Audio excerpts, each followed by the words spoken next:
Today is Dr. David Gruder.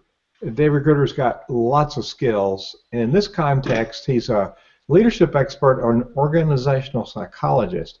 David, we're going to talk about how leaders unintentionally set up problems. Now, of course, I've never done that. How about you?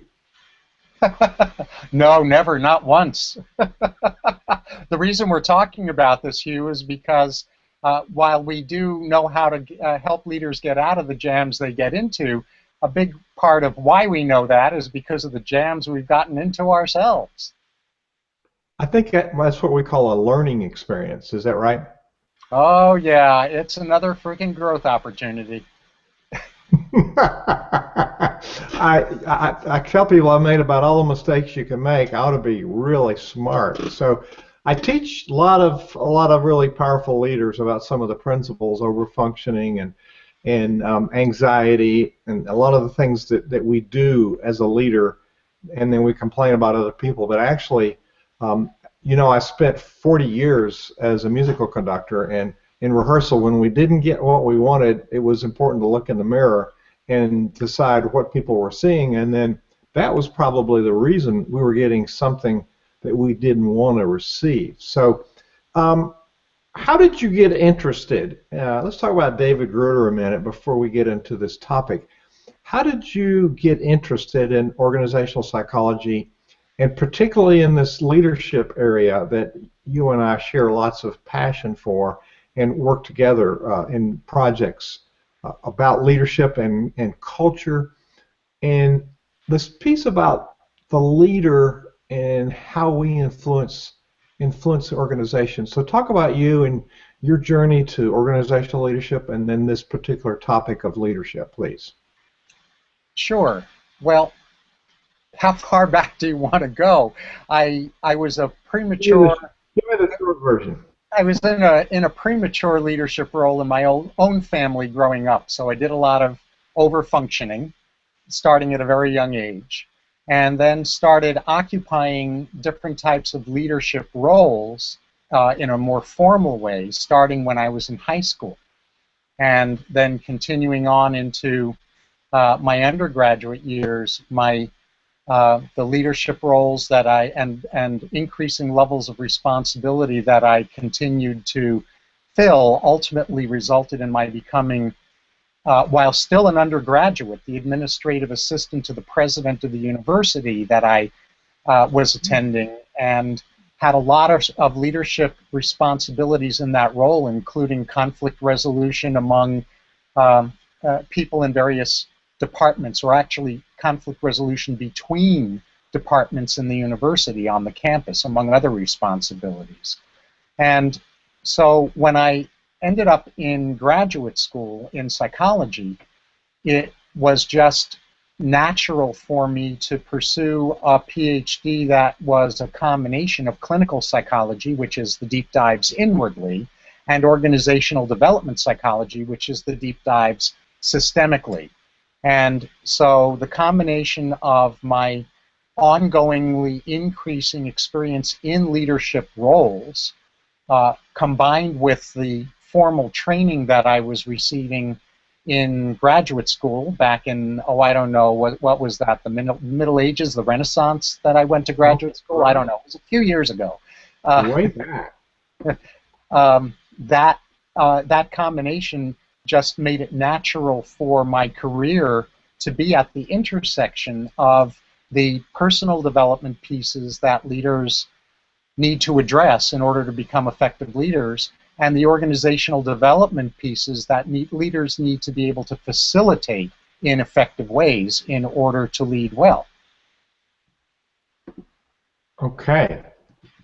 So was this before you went to school to get your degree?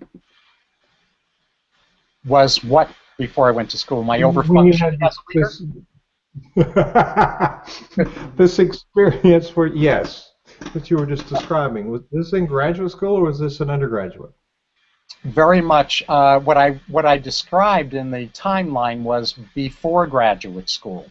Since graduate school, I've been in a lot of more formal and larger scope responsibility leadership roles that have included developing my own businesses and being the founding president of a nonprofit and things along those lines. So my leadership roles over the decades since graduate school have become even more significant.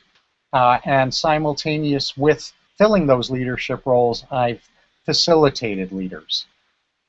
And that brings us to the audience that we're addressing are nonprofit leaders in lots of different kinds of organizations, membership organizations, churches, community-based organizations.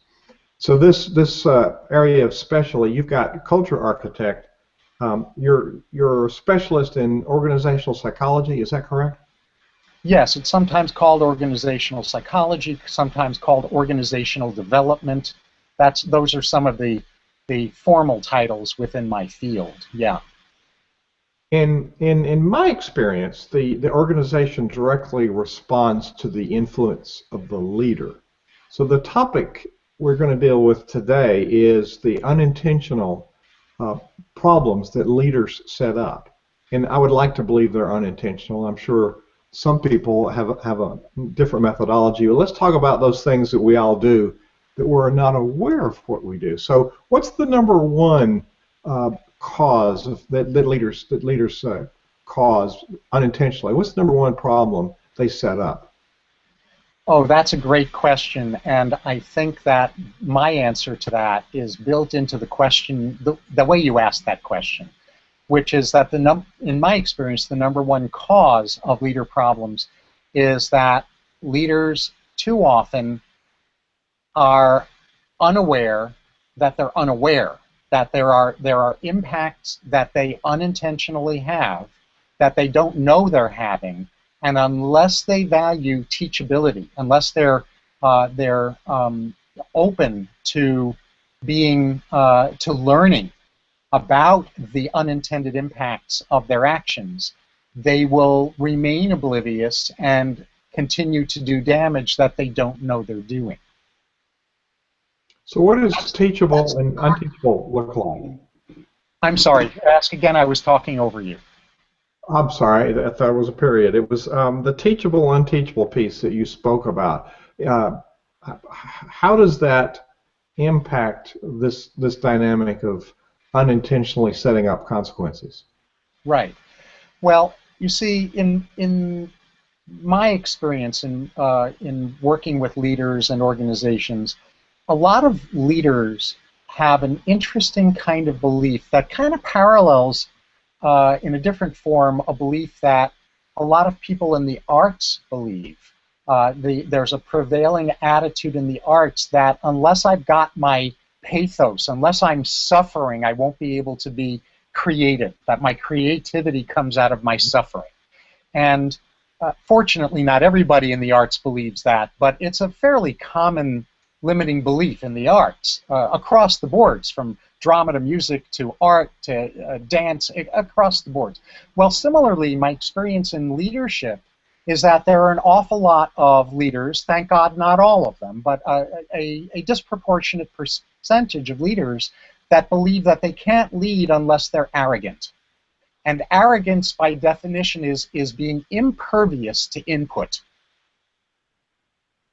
Teachability is the opposite of impervious to input. It is the openness to and the seeking of input, which is not to be confused with being a wimp or a doormat, because an effective leader still makes leadership executive decisions, but an effective leader makes those decisions only after they have sought and received input from people who have perspectives that are different from their own. That's a really good point. There's many leaders that I've worked with over the years that think getting input is a sign of weakness. Is that what you're referring to? That's exactly what I'm referring to, Hugh. Thank you. So, arrogance. You and I have talked about my study with the work of Murray Bowen and family systems. It's a whole concept of leadership, and he exalts this over-functioning, under-functioning reciprocity. And I do find lots of leaders set up this under-functioning because they over-function.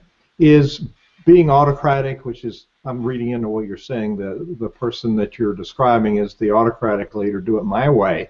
Is that in some sense a form of over-functioning? Yes, the autocratic leadership style, the tyrant leadership style, the coercive leadership style, all of those are varieties of leader over-functioning. Yeah. And we also have, Yeah. at the other end of the spectrum, symptoms of leader under-functioning, which we might want to get to too. But absolutely, those are symptoms of over-functioning. So those are both setting up consequences and unintentional because they're not paying attention or they don't know better.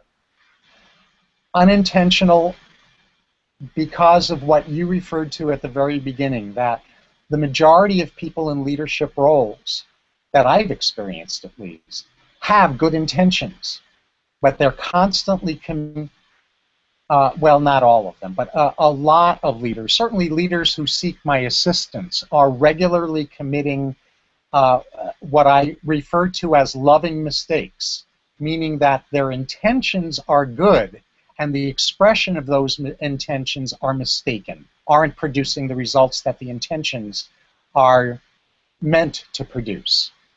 And so I see that as very, very common. Absolutely, absolutely.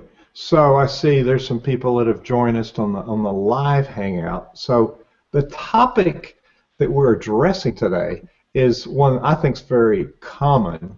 Others may not, but it's how leaders unintentionally create or perpetuate problems. And you said the number one reason, number one way that leaders unintentionally cause problems is not being self-aware. Was that what I heard you say? Yes, it is. It is not being self-aware. It is not being teachable. So is there a second or third option here? Yes. The second reason, in my experience, is self-responsibility deficits. Ooh. And those deficits are where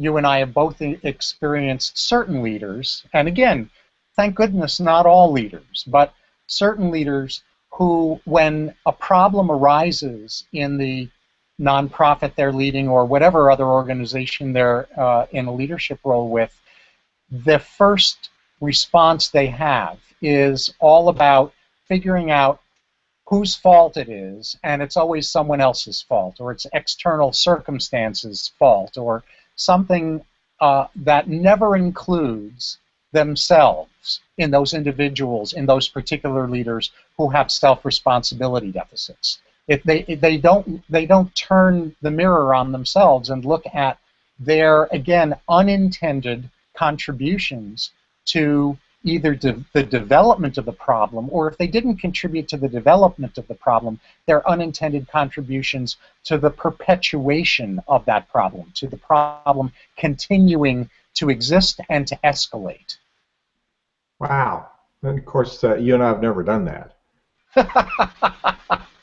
Exactly. Well, as we said earlier, Hugh, a lot of what we've learned is not simply from our formal training, it's also from our own mistakes as leaders in the past, and hopefully not so much in the present.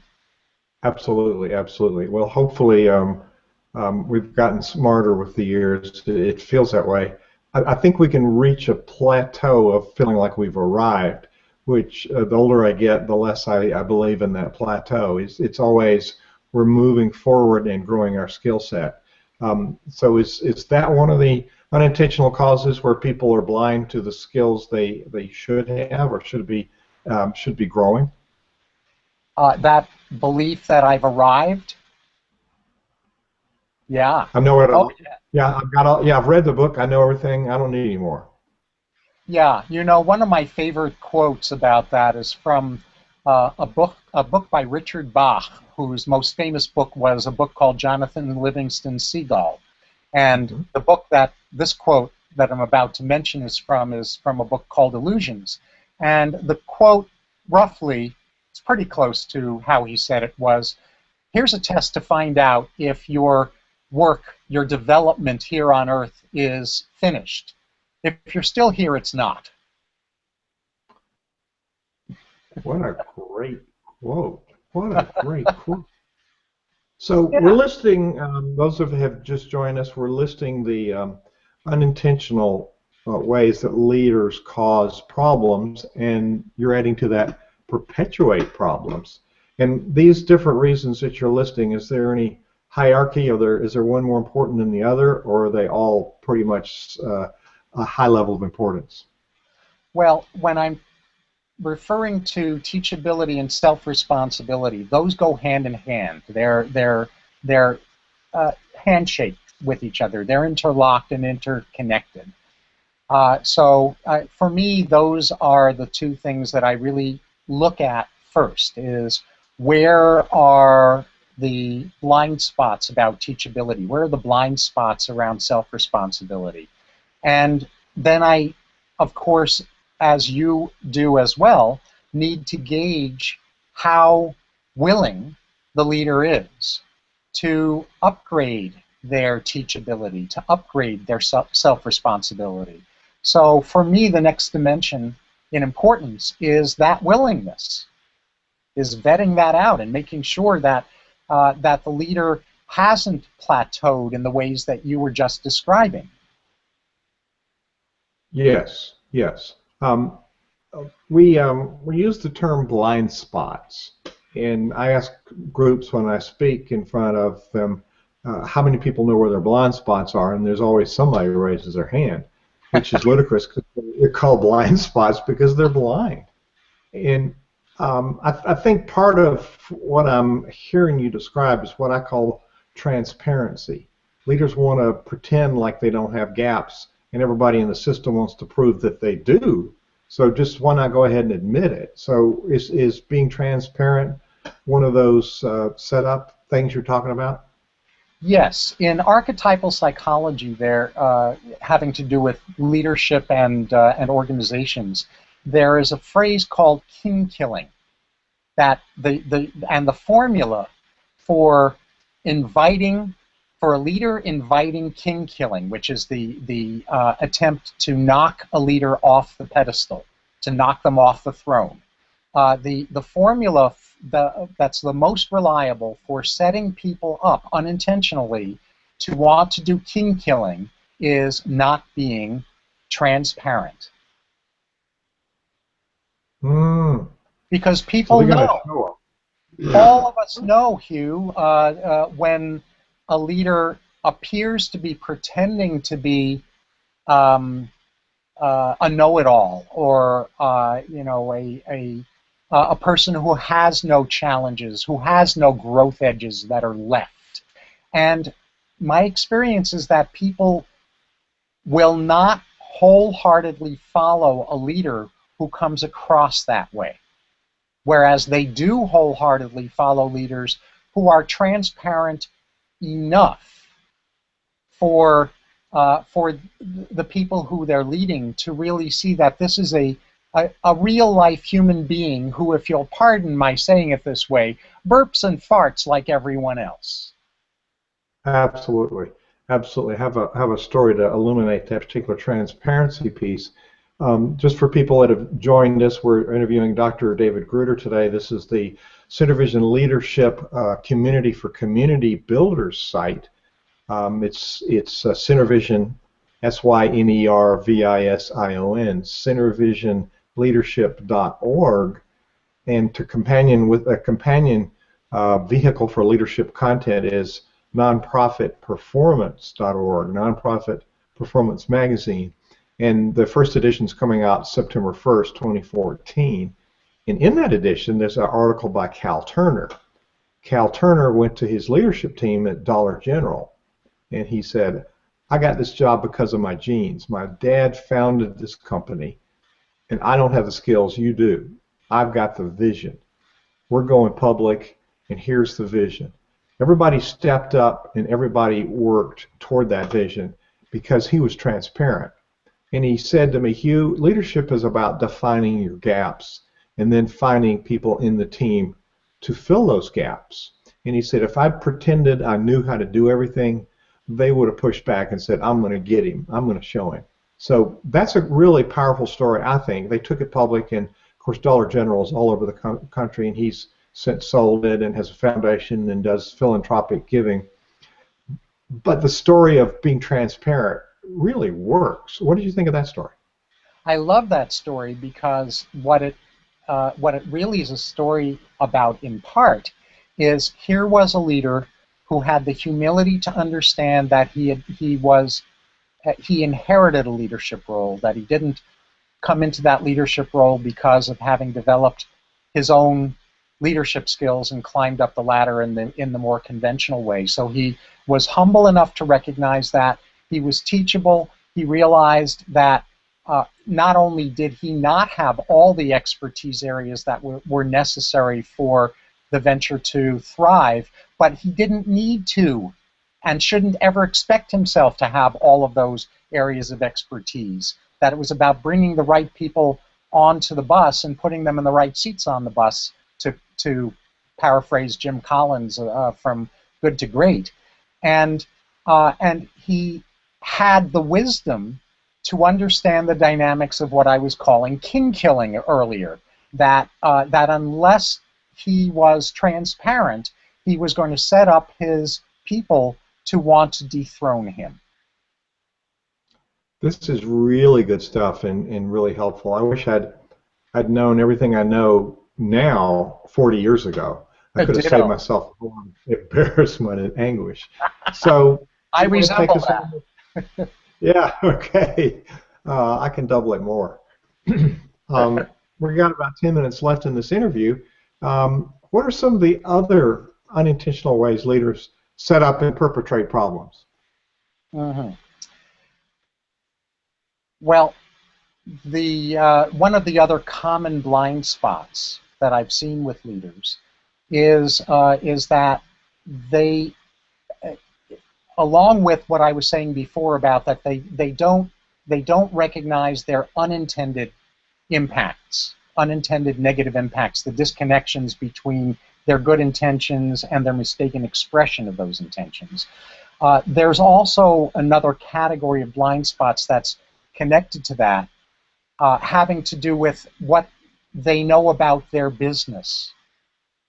Because not only do other people in the business have areas of expertise that the leader or the nonprofit that the leader doesn't have and shouldn't expect themselves to have, but because those other experts in the organization have the areas of expertise that they have, they will see the organization through a different lens than the leader will. And that's a good thing. That's not a bad thing. That's an important thing. And so leaders who think that they know everything about how their organization functions or about what their organization is all about, those leaders are engaging in another form of arrogance that is very, very problematic because their people are seeing the organization through the lens of their own expertise and the role that they fill in that organization, and they have lots to offer about how the organization is functioning that the leader would otherwise never see.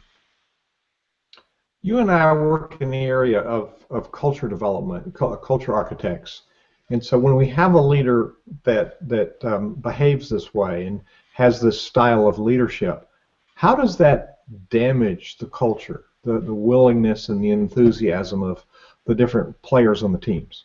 Oh my gosh.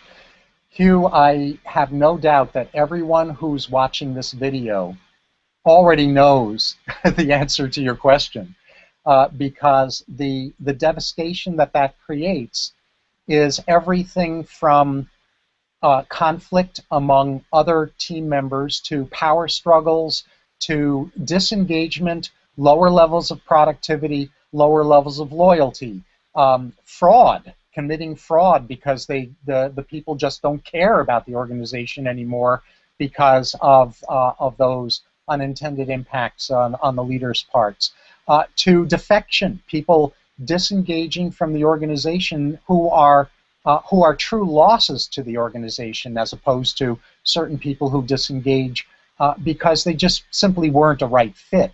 But the loss of talent is huge because of this. Man, that sounds like a train wreck. Well, and as you and I know, we've seen those train wrecks. We've been in those train wrecks. I've left Well, organizations because of the train wrecks that have been co-created by the leadership, and where I assessed that the leader that I reported to was not teachable enough to be open to doing what was going to be necessary to turn the ship around. hmm hmm and I guess one of the unintentional causes of this dysfunction is the leader blames other people for their actions.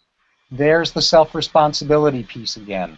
The lack of self-responsibility is that the problem is always out there. It's never in here. There's an old saying that when I'm pointing a finger, I've got one finger pointing toward the other person and three fingers pointing back toward me. Absolutely. I want to pivot to some prescriptives. What do we do if we think we might have some of these traits? Before I pivot, is there another one of these unintentional actions that sets up this dysfunction that you want to highlight before we go to the prescriptive side? No, there are a lot of variations on what we're talking about, but none that's so central, I think, that we need to cover it before we do the pivot. Okay, the pivot. So may I call it prescriptive? How do we prevent or how do we cure ourselves of these diseases? Yeah. Well, my approach to that is something that I don't actually even think you've heard me talk about, because I've been finding the articulation for it only very recently. And I call it, for lack of a better term, so far at least, IVSP. And the letters are abbreviations. The I is for intentions. The V is for values. The S is for skills, and the P is for procedures. And so Whoa. how we do this pivot, how leaders start to shift into and upgrade into high-performance leadership at the helm of a high-performance organization, is to get really clear about their intentions at a level that they really haven't always gotten, and to get equally clear about what their values are, that around how they will implement those intentions when they move into implementation. And then they develop specific skills, fundamental rudimentary skills around leadership that they've never had the opportunity to develop as fully as they're about to develop those. And then they apply those skills in the implementation of leadership into procedures that are embedded in how the organization functions, that turn those skills into practical utilization, so that intentions and actions are in full alignment with values and skills. It sounds so clear when you describe it. If I were a leader and confused about my actions and how I needed to empower myself to do something different, I would wonder, how can I learn this stuff? Where do I go to read about it? That's if they don't have my book or your book or books, and we're not available to coach them. How do people get a leg up and begin to learn how to do these things? Well, it's a wonderful question, and let me answer the question in two different ways. Number one, the heart of learning, of mastery, let me say it this way, the heart of mastery doesn't come from a book or even a workshop. It really comes from being mentored. It really comes from working with the right coach. The mistake that you and I think, have seen a lot of leaders make is thinking that if they've read a few books on leadership, or if they've gone to a couple of workshops on leadership, that they must they must be able to then lead. But the translation between intentions or theory and actions is a huge that's a huge gap between the two, and they're both important. Understanding understanding what you're going to be doing is important, but knowing how to execute is equally important. And execution requires apprenticeship. It requires mentorship. It requires coaching. It's not going to be gotten from a workshop or a book. Yes, that feedback. It's a little tricky trying to get the feedback from the people you lead, or is it? Well, it's not so tricky if we know how to inquire in an effective way and we've built up the trust necessary to get accurate answers from people. It's not hard to find out from our people where the gaps are or what's not going as well as we all want it to go. But it's much harder to find out from the people we lead what we as a leader need to be doing differently in our intentions, our values, our skills, or our procedures. The people we lead can sometimes give us clues about that, but it's usually someone who's a couple of steps ahead of where we are as leaders who is really able to provide the skills and the procedures that we're looking for.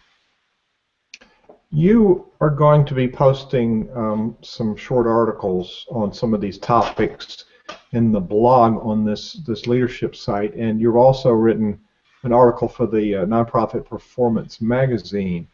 Some of the topics that you've forecast for this year are very useful when I look at them. 3 overlooked communication agreements that optimize collaborations. Purpose alignment as a prerequisite for higher engagement employees and volunteers. We're looking at a community of leaders that engage in church, members in ministry, and in the nonprofits, servant leaders in the community. And so being accountable, or that was using accountability to build engagement and not destroy motivation. Some of these topics are just like, I can't wait to get to them. However, you're going to roll these out as we have dialogue with members and people tell us what their main problems are, their main pains, and their main interests. Of the topics that you've envisioned, do you have any idea of a hierarchy, which ones you think would be the next important? You've touched on some of these, like taking responsibility, the 52% solution as an antidote to overfunctioning and underfunctioning. So you've really thought through a lot of these major themes and sub-themes to create value. So as I have thrown a whole bunch of water on your parade here, talk about the articles and the other videos that we're going to do throughout the months ahead. What do you think is the most important pathway for leaders to follow with Dr. David Gruder? Well, it's really the again, that IVSP kind of sequencing. So it's about getting clear on intentions in a fuller and more complete way than ever before. It's about getting values and guiding principles articulated. It's about developing skills for rudimentary skills around collaboration, because collaboration is a skill set. It's not simply a value, right?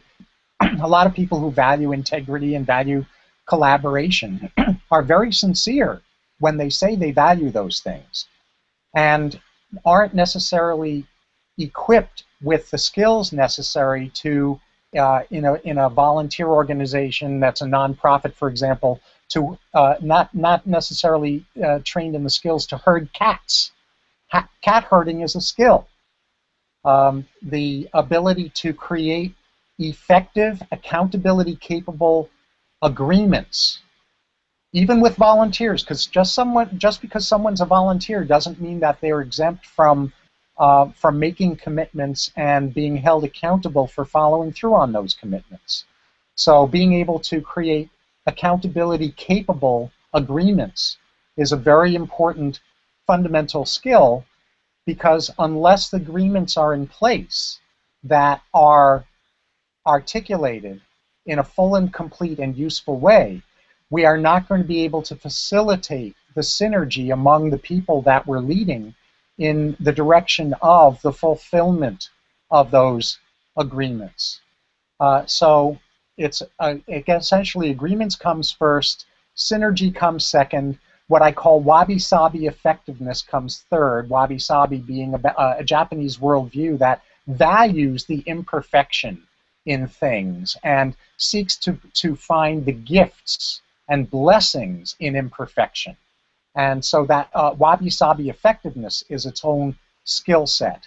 And then turning those kinds of skills into procedures that create a growth-oriented, a learning-oriented organization where the leaders developing and the implementers in the organization are developing in ways that keep people more and more highly engaged and more highly productive and more highly happy all at the same time. That is well spoken. You're watching the Leadership Channel on the CenterVision Leadership Foundation's Community for Community Builders. CenterVision is a contraction of the words synergy and vision. We build synergy through building a common vision. And Dr. David Gruder, you've given us lots of ways to create synergy, and we're going to have your articles and your videos and your magazine articles on this site. And you do also have some courses that there's an extra commitment for those that we will be offering beginning in the fall. You'll have some courses where people can be in a course of study and maybe even get some continuing education credits with their professional association. So those things are in the works, and we hope to offer a variety of different resources for people on the journey. This is a process. It's a journey, and we continue to learn and share best practices with one another. As we end this particular segment, I'm going to throw it back to David Gruder and see if you have a parting tip or a bit of wisdom to share with us. Well, my first thank you, Hugh, and thank you for having me on this program. My first statement is I want to bless you for having the vision to put together CenterVision, because CenterVision is really an organization, as I see it, that is filling a long-standing, massive gap in the nonprofit marketplace, which is providing high-level for-profit expertise to nonprofits that have limited budgets to be able to otherwise afford that expertise. And that resource, I think, is priceless to the nonprofit world. So I bless you and I thank you for having the vision to put together CenterVision. And my parting comment is to double all the way back to the very beginning. All of us are works in progress. And so the willingness to continue to learn and grow is a foundational attribute of a sustainably effective leader. And I want to invite everyone who's viewing this video, regardless of whether they're in a leadership role or in an implementer role or a combination of those kinds of roles, to really take an honest, non-shaming, just an honest look at the question of where do I fall off the bandwagon? Where do I fall off the wagon around my teachability? In what aspects of my functioning in the organization I'm working in am I less teachable than would be really helpful to be? And in what areas do I tend to be more blaming toward others or circumstances rather than knowing how to look at my unintended contributions to challenges that have arisen? David Gruder, thank you so much for sharing this really good content with us. This is Hugh Ballou, Transformational Leadership Strategist. This is the Community for Community Builders, CenterVision Leadership Foundation. You can find us at centervisionleadership.org. The link will be below this video. Thank you for watching, and go to the contact page and send us your comments. We'd like to know how you liked it and what more you'd like to see. Thank you for being here. Goodbye, David. Goodbye, Hugh.